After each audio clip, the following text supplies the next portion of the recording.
Hi everybody, today we're going to make a chicken, a big-eyed chicken. It's out of a 1-inch block and I think that is around about 5 inches long. So what I'm going to do first is I'm going to draw a line at the top. That's going to be the sort of like the comb of the chicken, and sort of just take that out with the Kutzall flame burr. Now the Kutzall flame burr is kind of like one of those must-have burrs for when you're carving. It's sort of like the blocking out burr, but you can use other burrs like this burr here for that kind of operation. We're using a Dremel cutter burr here. This is probably one of my favorite cutter burrs. It is slightly more expensive, but it is very high quality and leaves a nice line. So what we're doing there is we are putting in the beak.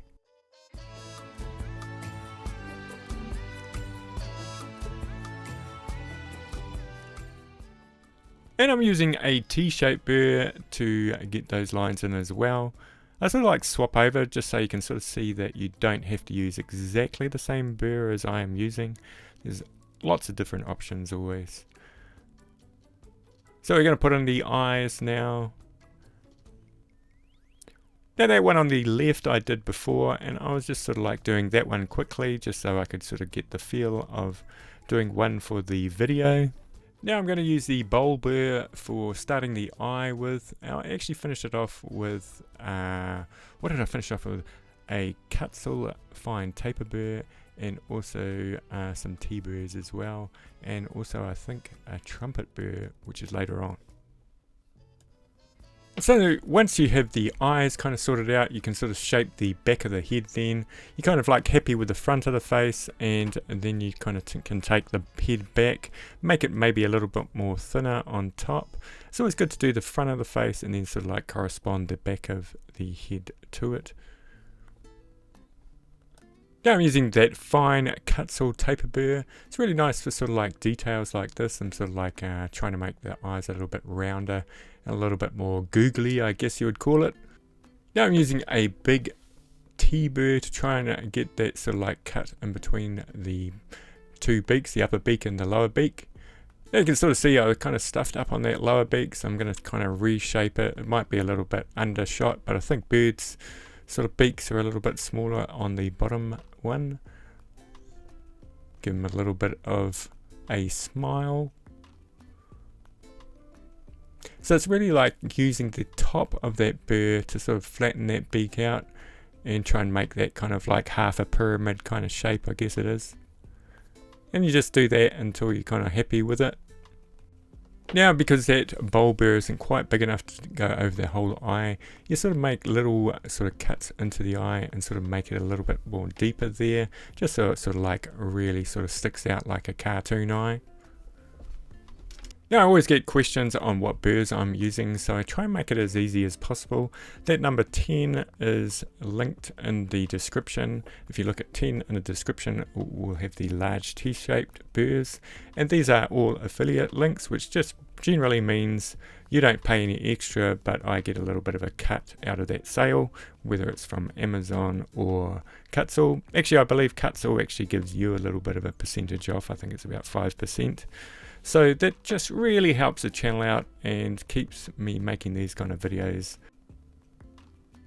Kind of looks a little bit like a frog, but I think with painting it at the end it will look more like a chicken. So we're going to concentrate on the body now, and so we go back to the Kutzall flame burr just to get rid of all the wood, and we're just going for a pretty simple body. We're not doing any feet today or anything like that. We'll put a couple of little wings on the side, but pretty much just sort of like an egg shape on the bottom. And as I'm doing this video, I am testing the Pro Mask from Basecamp. So far I'm really liking it. It's very lightweight.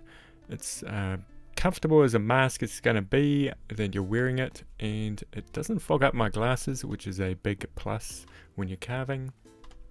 Now I'll be doing a full review of that in about a week, but I will leave an affiliate link in the description. So what you want to do when you're putting the wings in is you want to actually carve away the wood that is not the wings, just to sort of like a small layer so the wings kind of stand out a little bit. and then you can fine it up with some kind of like diamond burr or something like that. This is the Kutzall fine taper burr. Yeah, so that's pretty much what I'm doing. I'm just going around the outside of it, as you can see there, and taking the wood down so the actual wings or those kind of gobbly bits underneath the beak kind of stand out. And now I am using a trumpet shaped burr just to go around the edges. Now diamond burrs are really good for sort of like making finishing touches. There's only a few little bits to go. I'm going to put the comb in here. Now I made a bit of a mistake with the comb. I probably wouldn't have made those sort of like cutouts so big in the next one. They were just a little bit far apart, and then the last one kind of broke off. But that's okay, it's all a learning process, you know, I'm learning as well. And as you can see, I have put the chicken on a sort of like a tree stump. So he's sitting on that, and I put in some bark details. Pretty easy to do, you just kind of do wavy lines down a sort of round circular thing. I always think if you put like a broken off branch in, it kind of makes a little bit more sense that it's a kind of like a tree stump. So you can sort of see there I am using the what is that? The bowl burrs for that. You could probably use flat T-shaped burrs as well. Anything that sort of like leaves a line like that, and just put in wavy lines. There you have it. You have a tree stump. And if you haven't got one of these, this is a incredibly good sander. They're pretty cheap as well, considering what they are capable of doing, and it fits into your Dremel. Now I'm just up to painting now, and we're just using water-based colours. Some are quite cheap. I think I use this like test pot colours from the local paint shop. And for the beak, I just painted that yellow, and the body, I thought I'd do that sort of like a whitewash, just a real light covering of white with a lot of water in it, and then I painted sort of pure white onto the eyeballs and put those little dots in as well.